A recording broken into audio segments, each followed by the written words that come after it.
오셨는데 너무너무 반갑습니다. 네. 사람들은 누구나 다 이 땅에 오래 살기를 원합니다. 그런데 자기가 원한다고 해서 다 오래 살 수 있습니까? 그렇지 않죠. 생명의 주인이신 하나님이 부르시면 다 가야 됩니다. 그런데 유독 이 땅을 떠나기 싫어하는 사람이 있어요. 어떤 사람입니까? 우선 죄가 많은 사람입니다. 죄가 많은 사람은 지은 죄가 많기 때문에 지옥 갈까 봐 두려워서 이 땅 떠나고 싶어 하지 않습니다. 또 하나는 세상에 가진 게 많은 사람입니다. 돈이나 명예와 권력이 많은 사람은 이거 두고 가기가 너무 아까운 거예요. 그래서 떠나고 싶지 않습니다. 이런 사람은 자기가 가진 것 자기 거라고 확 거머쥐고 있습니다. 안 놓으려고 합니다. 그런데 생명의 주인이신 하나님이 부르면 안 놓을 수 있습니까? 그럴 수 없죠. 하나님이 부르시면 다 가야 됩니다. 그런데도 자기 것에 대한 집착이 아주 강해서 절대 안 놓으려고 하는 사람이 있습니다. 유독 돈에 대한 집착이 아주 강한 사람들이 있습니다. 돈 중독, 돈에 대한 집착이 걸린 사람들이 있어요. 왜 그렇습니까? 한이 맺힐 정도로 가난해 본 사람입니다. 돈이 없어가지고 크게 어려움을 겪어본 사람들은 이 돈에 대한 집착이 있습니다. 또 돈에 대한 집착이 있는 사람은 내가 힘쓰고 애써서 내가 번 거다, 이건 내 거다 라고 하는 생각을 갖기 때문입니다. 돈뿐만이 아닙니다. 자녀도 그렇고 재능도 그렇고 지위도 그렇습니다. 내 자녀, 내 재능이고 내가 땀 흘려 쌓은 내 재산이다 이렇게 생각합니다. 하나님이 주신 것이고 하나님이 이 세상에 살도록 관리하라고 내게 맡긴 것이라고 생각하지 않습니다. 오로지 내 거, 내가 본 거. 그렇기 때문에 이런 사람은 하나님께 잘 드리지도 않습니다. 헌금도 잘 안 합니다. 집착은 중독을 낳고 중독을 헤어나올 수 없는 통제불능이 됩니다. 집착 중독, 이걸 해결하는 방법이 무엇입니까? 내가 가진 모든 것이 내 것이 아니고 하나님의 것이고 하나님의 것을 돌려드리면 이 집착과 중독에서 벗어날 수가 있습니다. 하나님이 이스라엘 백성들이 이것을 알게 하기 위해서 절기를 지키라고 했습니다. 이스라엘의 교육에는 크게 세 가지가 있습니다. 첫째는 가정교육이 있습니다. 둘째는 회당 교육이 있고 셋째는 절기 교육이 있습니다. 가정에서 하나님을 가르칩니다.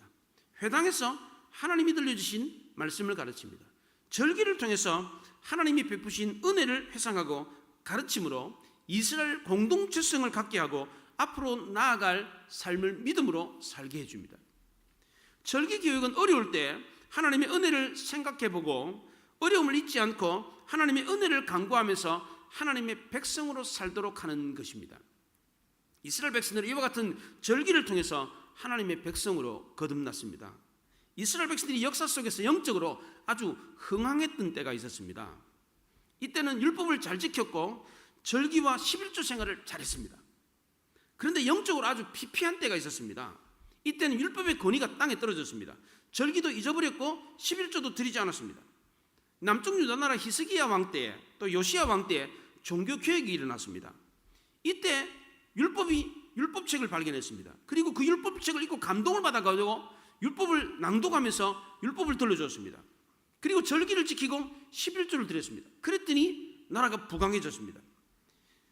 북쪽 이스라엘은 이런 회복을 전혀 경험한 적이 없습니다. 왜냐하면 하나님의 말씀이 없었기 때문입니다. 말씀이 없으니까 절기를 어떻게 지켜야 되는지 알지 못하고 11조도 드리지 않고 그러다 보니까 일찍 망하고 말았습니다. 형제 나라 북쪽 이스라엘이 망하는 것을 보았으면 남쪽 유다 나라도 저렇게 하면 망하는구나 이것을 알고 정신을 차려야 되는데 그렇지 않았습니다. 남쪽 유다 나라 말기에도 이 사실을 알지 못하고 왜 망했는지 이 사실을 알지 못하고 결국 남쪽 유다도 망하고 말았습니다. 나라가 망하고 나니까 절기를 지킬 수가 없었습니다. 절기를 지키지 않으니까 나라의 부흥도 회복도 기대할 수가 없었습니다. 하나님의 백성에게 절기는 물질적인 풍요뿐만 아니라 영적인 풍요까지도 가져다 주는 교훈이 있었습니다. 이것을 알려주기 위해서 모세는 이스라엘 백성들에게 진작부터 이 절기 설교를 아주 자주 했습니다. 성경에 절기에 대한 얘기가 굉장히 많이 나옵니다. 특별히 모세는 이스라엘 백성들에게 3대 절기를 지키라 그렇게 말했습니다. 이스라엘 백성들에게 3대 절기는 유월절, 그리고 오늘 우리가 지키는 맥주절, 그리고 초막절, 이 세 절기입니다. 유월절은 이스라엘 백성들이 출애굽한 것을 애굽에서 해방된 것을 기념하여 지키는 절기였습니다. 초막절은 이스라엘 백성들이 가나안 땅에 들어가가지고 농사를 지어가지고 첫 번째 열매를 거두어서 드리는, 열매를 거둔 것을 기념해서 드리는 절기였습니다. 세 번째 초막절은 이스라엘 백성들이 광야 40년 동안 생활하면서 초막을 짓고 살았던 그 시절을 회상하면서 지켰던 절기였습니다. 이 세 절기는 구약시대 이스라엘 백성들만 지켰던 절기였습니다. 그런데 이 복음이 신약시대에 와서 많은 사람들에게 증거되면서 범기독교 세계에 이 절기가 지켜지게 됐습니다.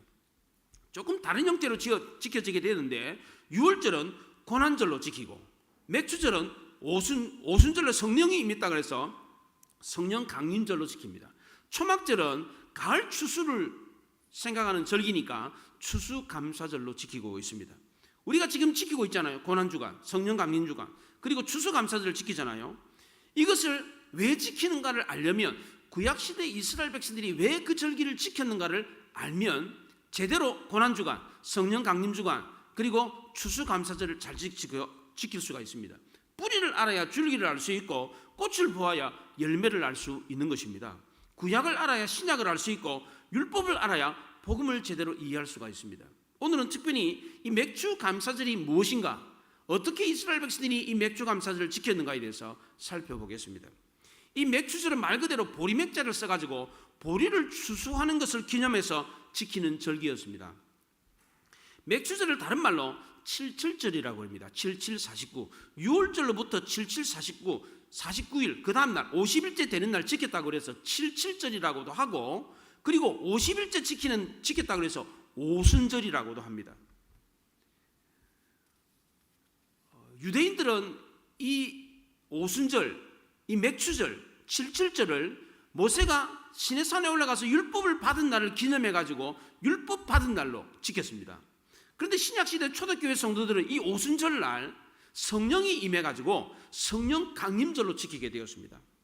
우리나라는 쌀이 주식이기 때문에 쌀을 추수하는 가을 추수를 가장 중요한 추수로 생각을 합니다. 그런데 팔레스틴과 유럽 사람들은 쌀이 주식이 아니고 밀이나 보리가 주식입니다. 그러니까 추수 그러면 봄 추수가 주된 추수입니다. 우리나라는 가을 추수지만 유럽이나 팔레스틴은 봄이 주된 추수입니다. 이스라엘 백성들은 첫 보리를 수확하는 때를 6월절로부터 계산해가지고 7주 동안 계산해서 맥주절을 지켰습니다. 이 맥주절은 봄부터 보리나 밀을 추수하는 것을 기념해서 지키는 절기였습니다. 이스라엘 백성들은 농사를 지을 때 아주 철두철미했습니다. 농사를 지을 때, 추수할 때 첫 번째 곡식단은 반드시 하나님께 드렸습니다. 그의 곡식을 지어가지고 나다를 베잖아요. 이게 뭐 이렇게 보리나 밀을 베잖아요. 그 베면은 처음 이렇게 낫을 싹대가 싹 베는 그 보리, 그 밀, 그걸 한 움큼을 반드시 하나님께 드렸습니다. 곡식뿐만 아닙니다. 짐승의 첫 새끼도 반드시 하나님께 드렸습니다. 이게 바로 이 첫 열매를 드리는 이 초실절의 의미입니다. 이스라엘 백성들은 첫 이삭, 첫 새끼를 항상 하나님께 구별해서 드렸습니다. 이것이 바로 초실절의 정신인데, 첫 열매를 드리는 정신인데, 이것은 내가 먹고 배부른 이후에 하나님께 드리는 게 아닙니다. 내 자식을 먼저 먹이고 드리는 게 아니라 하나님께 먼저 드리라, 이렇게 말했습니다. 이 순서가 바뀌면 안 되었습니다. 왜 이렇게 했습니까?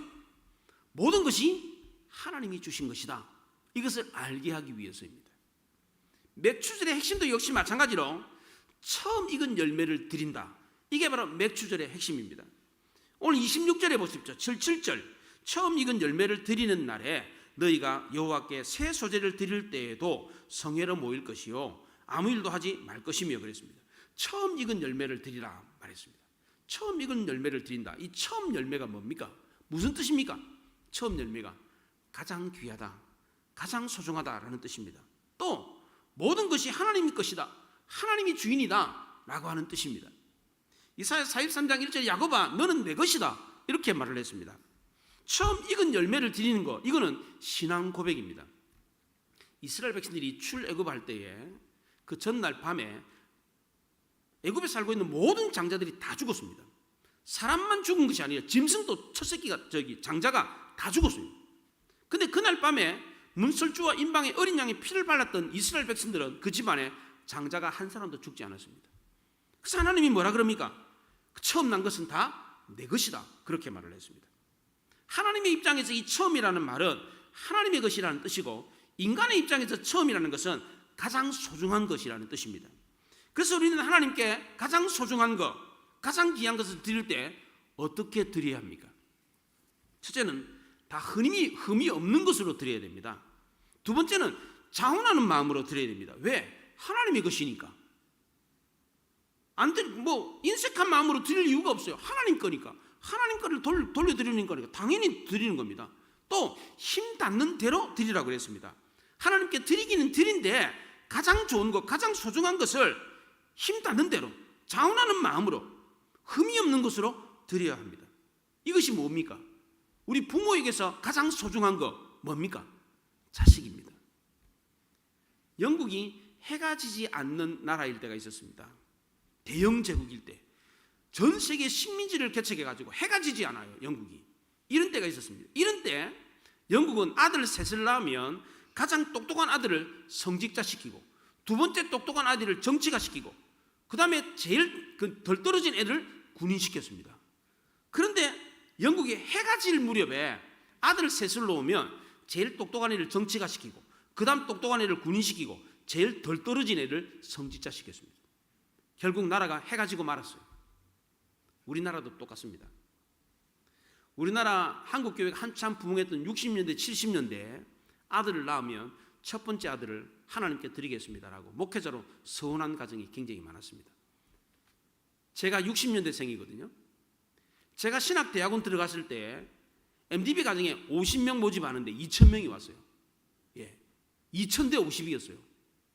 지금은 미달입니다. 미달이에요. 서류만 넣으면 그냥 신학교 들어가요. 제가 신학교 들어갈 때에 명문대생들이 그렇게 많았습니다. 굉장히 많았어요. 제 동기 중에 서울대생들이 제법 있는데, 이 친구들이 원래 총신을 바로 가려고 그러다가 그냥 일반 대학 가서 공부를 하고 신학교 가야 되겠다. 그래서 원래 총신대 가려고 하다가 서울대 가고 서울대 졸업하고 온 친구들이 제법 있었어요. 그 당시에는 성적이 그렇게 좋은 학생들이 총신대를 갔어요. 그런데 지금은 그렇지가 않습니다. 거의 미달입니다. 미달.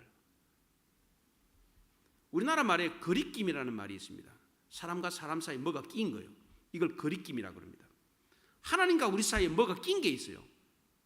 이 낀 게 있으면 하나님께 가까이 갈 수가 없습니다. 하나님보다 더 소중하게 여기는 거, 이게 뭡니까? 우상입니다. 아브라함에게 100세에 얻은 아들 이삭이 있었습니다. 이삭은 하나님과 아브라함 사이에 끼인 거리낌이었습니다. 이삭이 없었을 때는 하나님이 최고였어요. 아침에 일어나면 하나님만 찾았어요.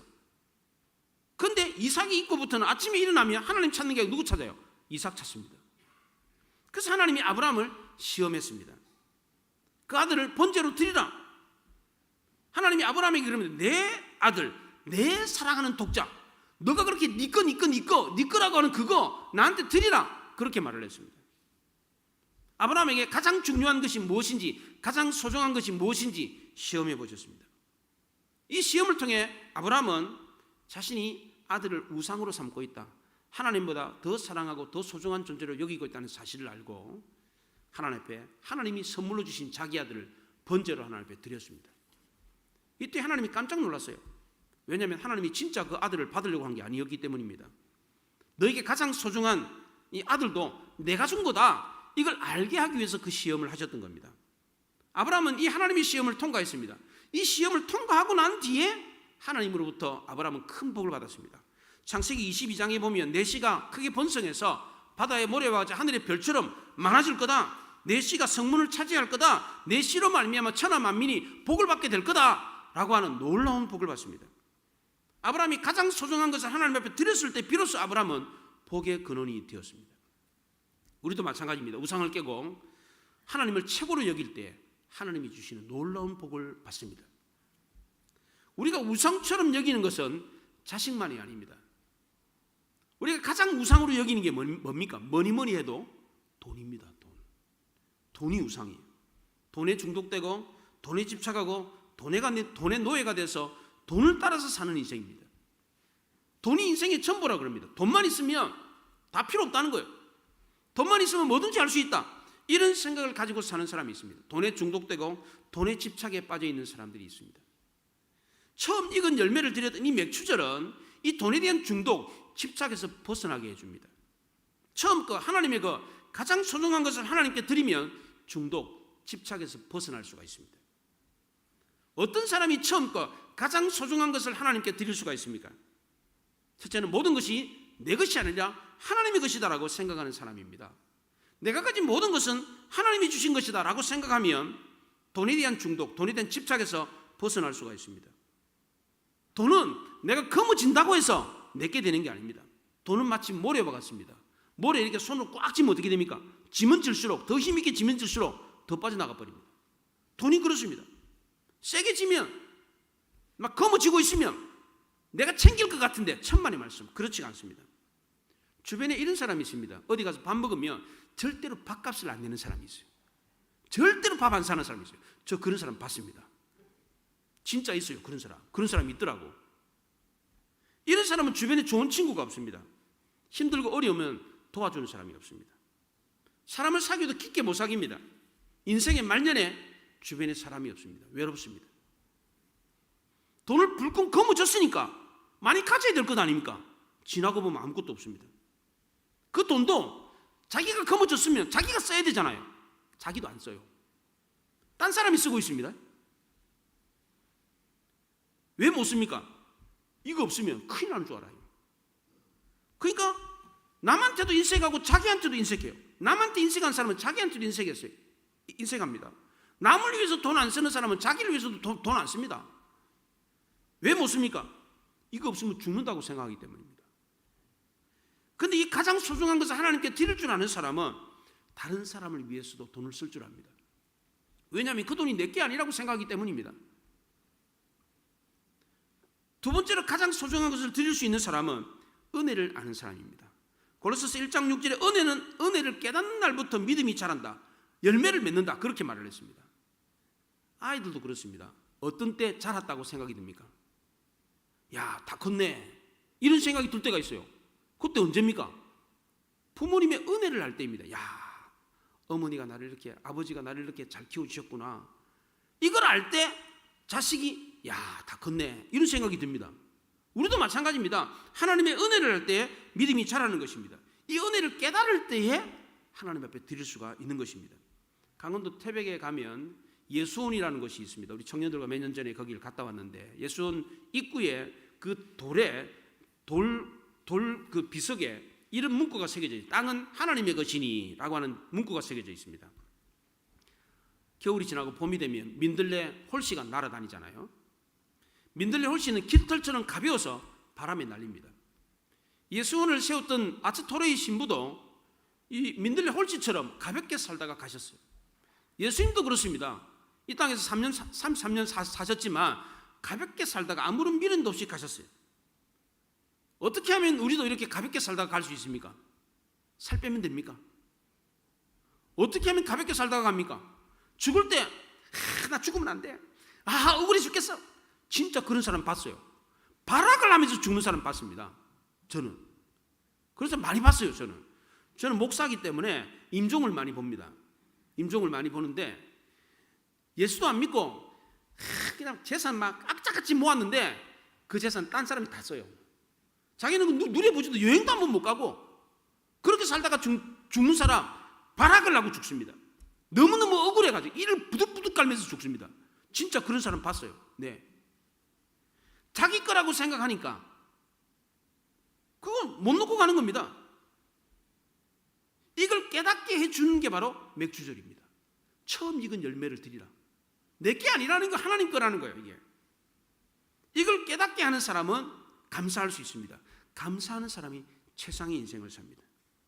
감사를 모르는 사람은 신앙생활을 하면서도 기형적인 신앙생활을 하는 겁니다. 1년이 52주입니다. 그런데 단 한 번도 감사를 할 줄 모르는 사람들이 있습니다. 저는 이런 분들 참 이해가 안 갑니다. 어떻게 1년 52주 동안에 단 한 번도 감사한 일이 없습니까? 여러분들 살다가 큰일 날 뻔한 적 없습니까? 시급했다, 큰일 날 뻔했네, 이런 적 없어요?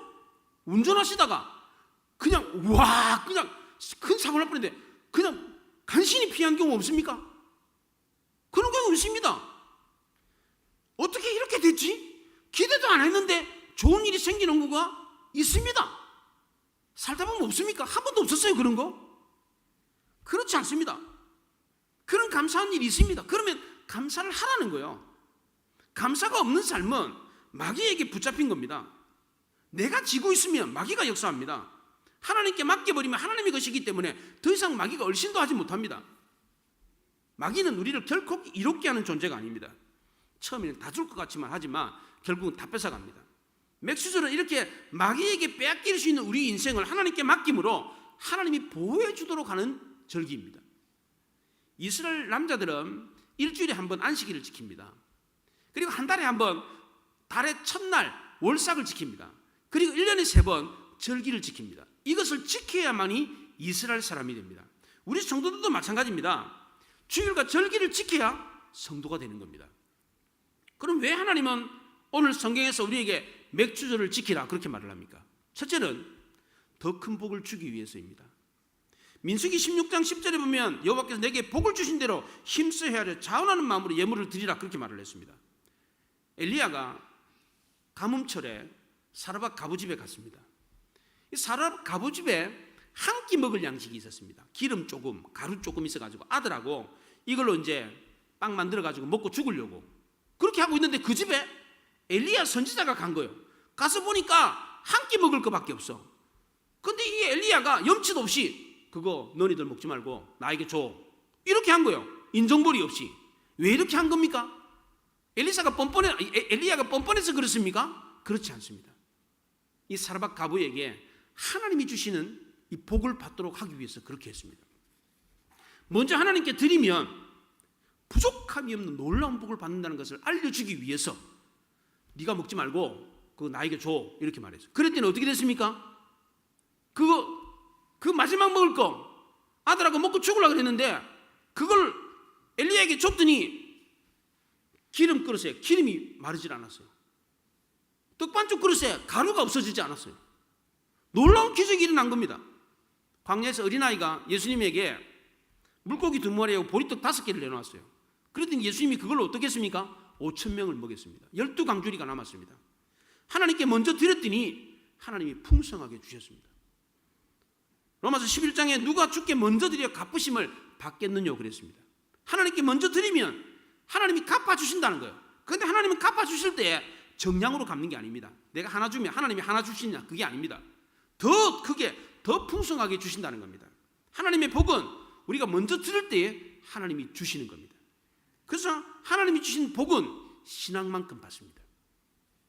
두 번째로 맥주절을 지키라고 했던 이유는 함께 더불어 사는 인생이다라는 것을 깨닫게 하기 위해서입니다.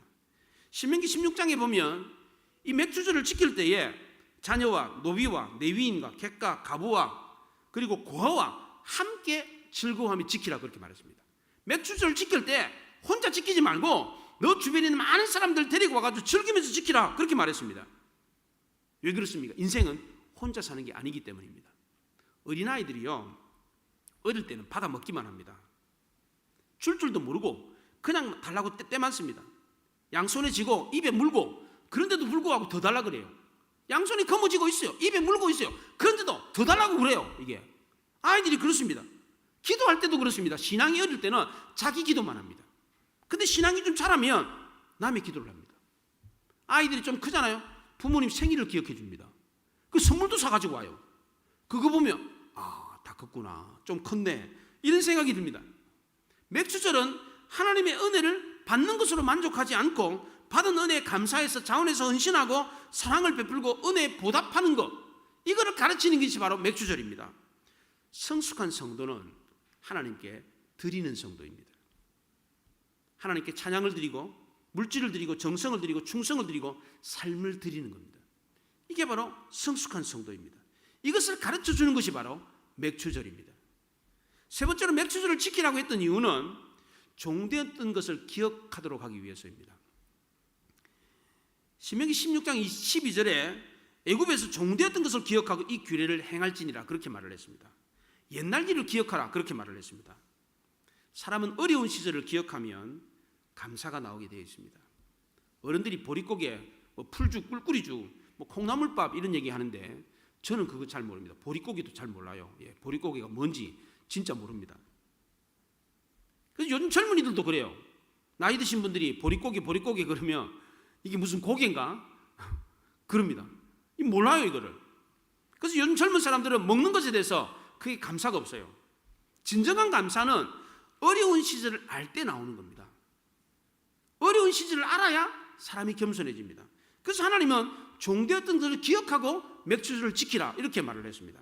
마지막 네 번째로 맥주절을 지키라고 했던 이유는 반드시 감사하도록 하기 위해서였습니다. 신명기 16장 16절에 너희 가운데 모든 남자는 1년에 3번 곧 무교절, 칠칠절, 초막절에 내 하나님 여호와께서 택하신 곳에서 여호와를 배웁되 빈손으로 여호와를 배웁지 말고 그랬습니다.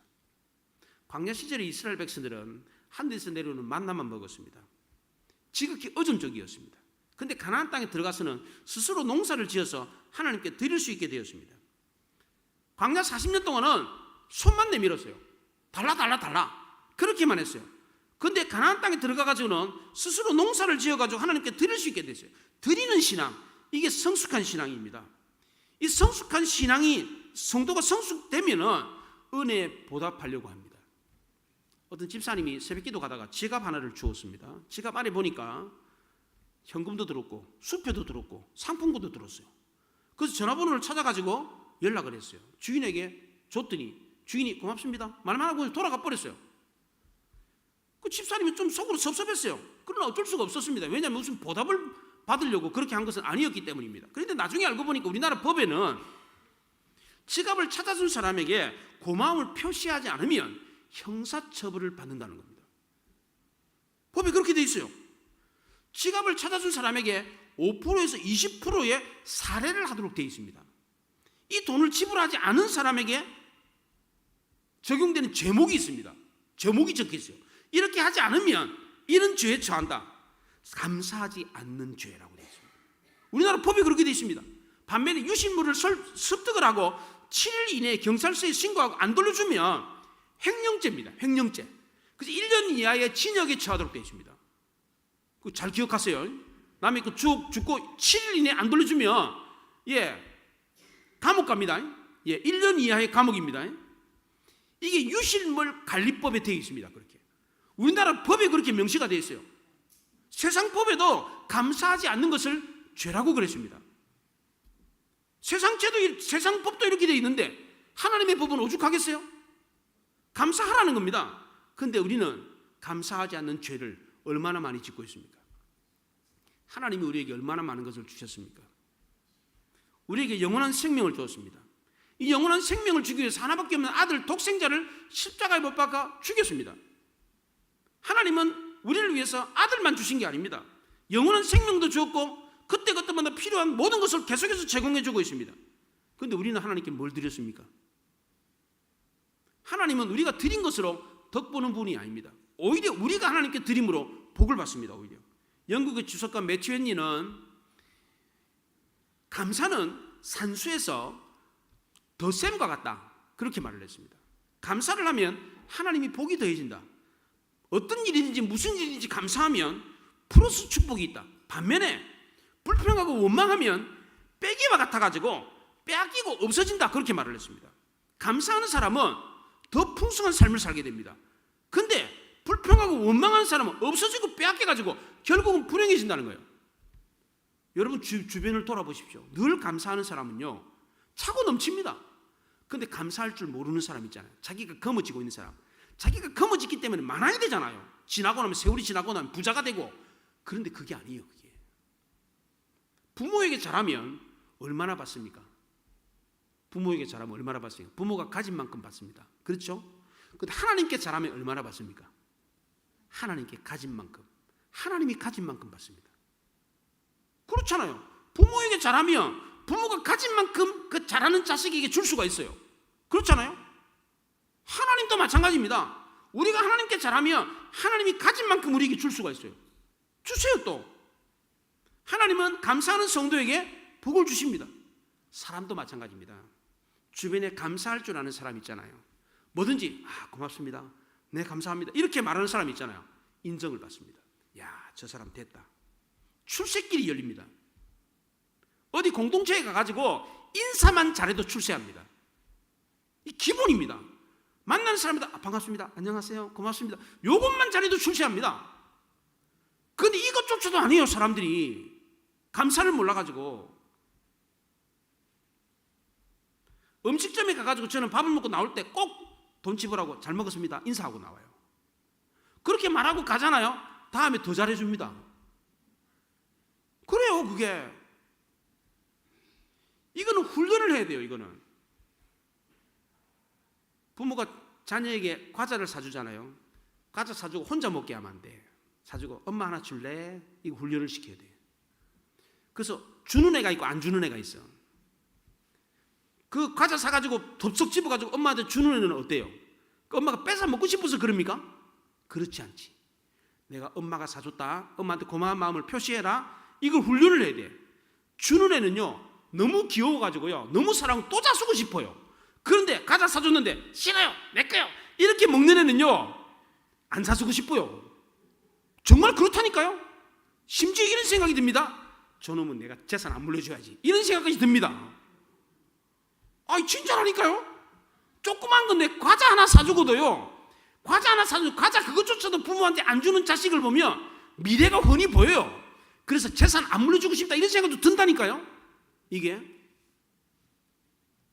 훈련이 필요해요. 그래서 과자 사주고 엄마 하나 줄래? 할아버지 하나 줄래? 해봐야 돼 이걸. 그래서 주게끔 해야 돼. 주게끔. 아, 엄마가 사줬구나, 고맙습니다, 이런 마음으로 돌려주는 이 훈련을 해야 돼요.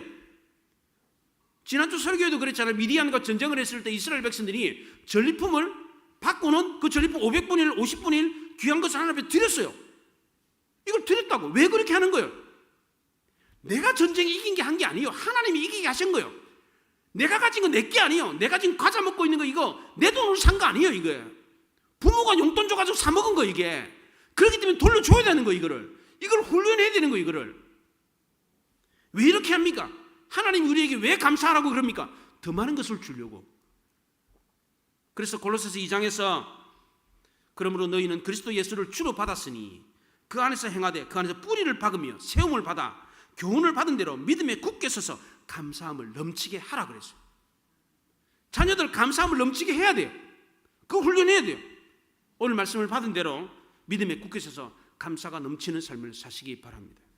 그래서 하나님이 부어주시는, 하나님이 갖고 계신 것만큼 상상을 초월하는 놀라운 은혜와 복을 받는 우리 모두가 될 수 있기를 바랍니다.